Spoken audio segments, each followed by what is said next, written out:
يمر دوتنا مسات جيش دول بوسة دقيقة إمسيت تاسنارات إمسيت أردنا بها cirkusdjur. Jag vill studera vidare i Uppsala. Ja, men ni kan inte samma sak som de svenska barnen. Ni måste vara här uppe för annars så dör ni ut. Men om jag inte vill vara här? Ta tillbaka det du sa! Har jag sagt? Ta tillbaka det du sa! Du är lika mycket lapp som jag! انتي تسامي ممكن يوم نقولك تنقر تسامي بدل بان يرمي يجي ستوت من ناسنا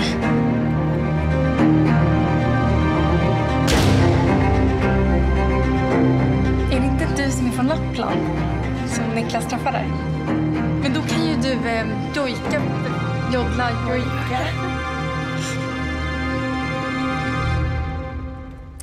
Bonjour Pascal. Bonjour Xavier. Alors il paraît que c'est un film super, en tout cas j'avais beaucoup aimé. Et vous étiez d'ailleurs dans le jury du festival qui a primé ce film, donc à Dohuk, c'est dans le nord-ouest du Kurdistan irakien.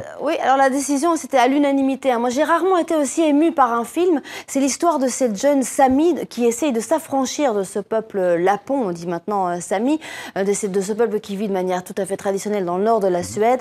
Et c'est aussi l'histoire de ce racisme dans les années 30 des Suédois à l'égard de ce peuple considéré comme inférieur. C'est vraiment un très très beau film. Alors parlons de ce festival à Dohuk.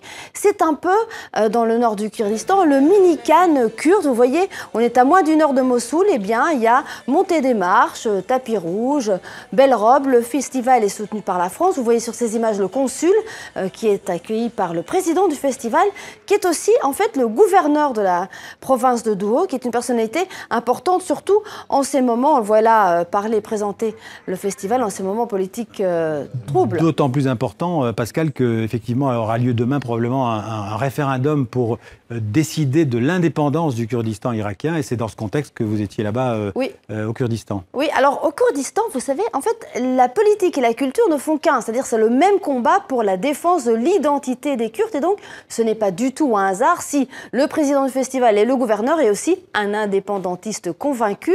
Nous l'avons suivi lors d'un de ces meetings, l'un des derniers, avant le vote de demain. Regardez.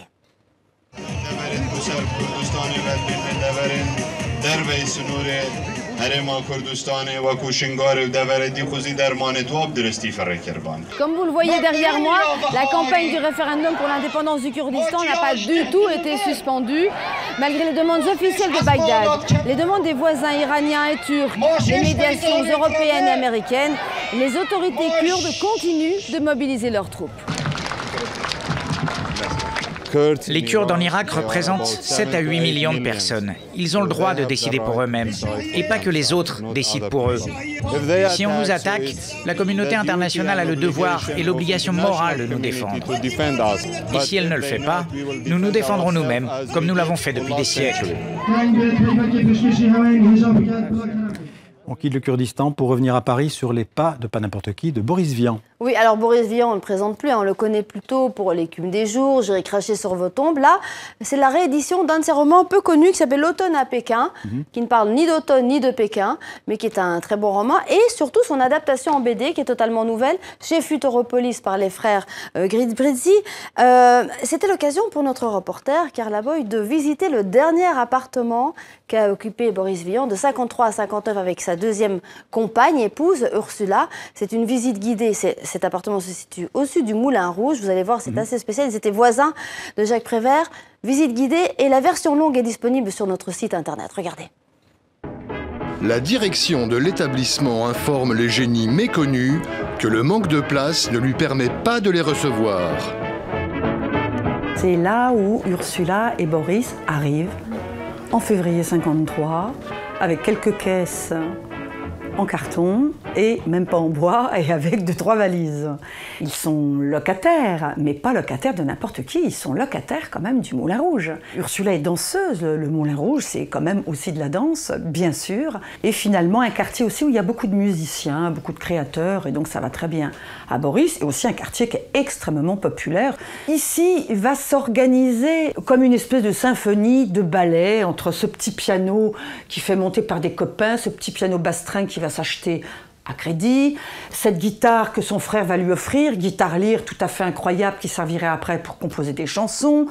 Ce 2 pièces, ça veut dire que derrière, là, vous avez une chambre à coucher Dressing, bibliothèque, bureau. Autrefois, pour faire sa cour, on parlait d'amour, pour mieux prouver son ardeur. Cette pièce était bien à lui, il y a une trappe. Il a fait quand même une chose incroyable, il a poussé le plafond pour faire une chambre, parce que lui est venue l'idée, non pas du tout saugrenue, mais j'ai envie de dire très émouvante, que vraiment, il savait qu'il allait mourir. Il ne savait pas quand. Et parfois, ça lui créait des telles angoisses, et c'était tellement difficile, qu'il ne voulait pas toujours dormir avec Ursula. Ce sont des gens qui ne font pas de frontières entre les arts. Ce sont des gens qui ne font pas de frontières entre les humains. Et Boris l'écrivait cela aussi. Il vaut mieux que les fenêtres restent ouvertes.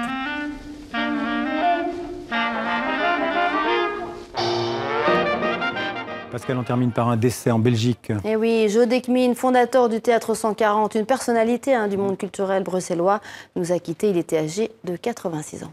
Merci Pascal.